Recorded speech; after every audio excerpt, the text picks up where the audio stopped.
Avatars of Destiny. It's authored by Ess-Jee Rautenbach.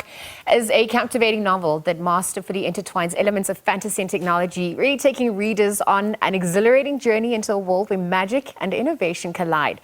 Now, Rautenbach's imaginative landscape is populated by vibrant characters and intricate lore, making it a must-read for fans of both genres.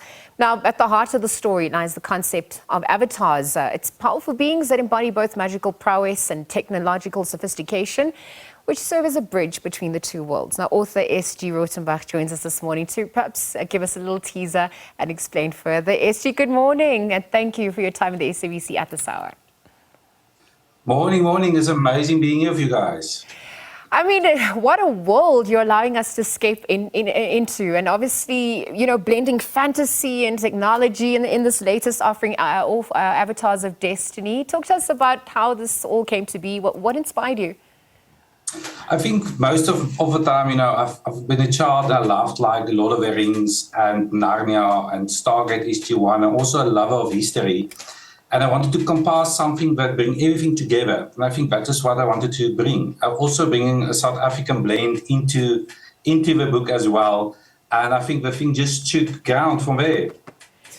Because, I mean, the descriptive language, immersing us in that world is important. And I just wonder, approaching the, you know, building that world in Valoria, how you went about doing that. I mean, every nitty-gritty of details is important at this point. Yes, for sure. I think I also usually starts with my first page, and from there the story just takes off. I think sometimes, you know, I'm a lot of my right brain, and you know, just to bring that imaginative thing into this world, into the book, I wanted to do. And I think that's the thing. You know, if you just start to write and you bring that life inside of you outside, you know, the things just start to happen. Yes, and I think especially like Lord of the Rings and Stargate, Narnia, all those can I say fantasy works just captivated me to bring my own blend into the world. Characters also go on that hero's journey, perhaps also overcoming their own inertia. Yes. I mean, this is a pertinent theme. So if you're going to look at your main characters, their unique abilities as well, what would they have encompassed for you? So yeah, the unique abilities, I wanted to create characters that's a little bit different. So I think maybe I can just touch on each one of the characters quickly. The one character is Ilara, and she's like an elf cyborg, something new.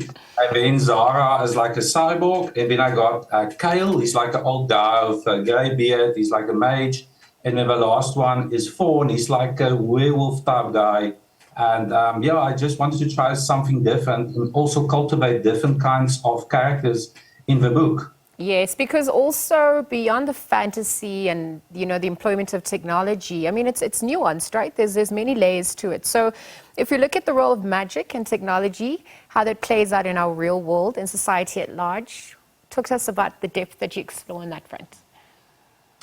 Yeah, so what I wanted to do is to combine fantasy, sci-fi, and history. And I think that's the thing I actually took a chance with, just to combine that three elements, because sometimes you don't get it. You know, you get like the fantasy and they, like Lord of the Rings, the very basic, the technology, and then you get stuff like Star Wars, SG-1, Stargate SG-1, that's more sci-fi vibes. And I wanted to combine both of them. And like the whole story unfolds in the book, you could just see how the fantasy and sci-fi collaborate with each other. I mean, I wonder in terms of sequels then what you have in store, further adventures. I'm only asking this because you're obviously looking at that reading culture in South Africa, the world over. How do you think the uptake has been at large? Time, concentration, but just the consumption thereof, this world? Yeah, I think me and a friend actually talked about it this week, as where, you know, Hollywood got all these big budgets, but it seems like the storyline, I don't know if our viewers watch like Marvel, DC. I'm like a big geek with Marvel and DC. And it seems like we're using the old narrative over and over and over. And I think we're in a time now, we need more storytellers. Now, that's where I saw a gap in the market, you know, just to bring something different to the market. And that's what I actually tried, just to bring something different with a new angle into the fantasy genre. And that's why the Avatars of Destiny, the Quest for Reality's Edge, is the one of three. So there's 2 more coming next year. So it's just amazing how this world unfolds. So the first book is just giving our readers more or less a teaser from what's going to happen forward, and then book 2, and we go more in depth into the characters and also into the world as well. Yep, those are pertinent points, and thank you very much for raising it. I wonder even just, the challenges that you would have had to incur along this journey. Time is a valuable commodity. So how long would this creative process have taken for you? And then if we're going to talk about adaptation as well with Hollywood, I mean, what are those options? Yeah, I think my big picture, and I think maybe we could talk about it later as well, but my picture for a book is maybe get it into a movie one day, maybe. Okay. Always, just to get a vision. And I think it's just to start off. Like I said, sometimes you start something, and I think many writers can relate. You get like writer's block. And nowadays, we got so much amazing tools. I mean, we're going to new age of technology with the whole thing of AI. And, if you can use that tools to your benefit, especially with brainstorming, writing a book, writing an essay, it's amazing tools you can use just to get through that essence. And, just to get through that writer's block. So for me, sometimes if I get to a place where I feel I'm blocked, I'll just stand up and go gym a bit, or, just take a walk and then come back again. Because it's so weird how a story just starts to flow when you just get into a place and we take a break a bit and then you come back again. No, absolutely. And I wonder through this entire process how you would have also been changed, the characters, anything that you're drawing inspiration from your own personal life story? Yes, for sure. I mean, I don't know if I mentioned it, but I'm a life coach as well. So I think that life coaching element in here from the back that makes the book a little bit different is that, after each chapter, there's a part I call from the author.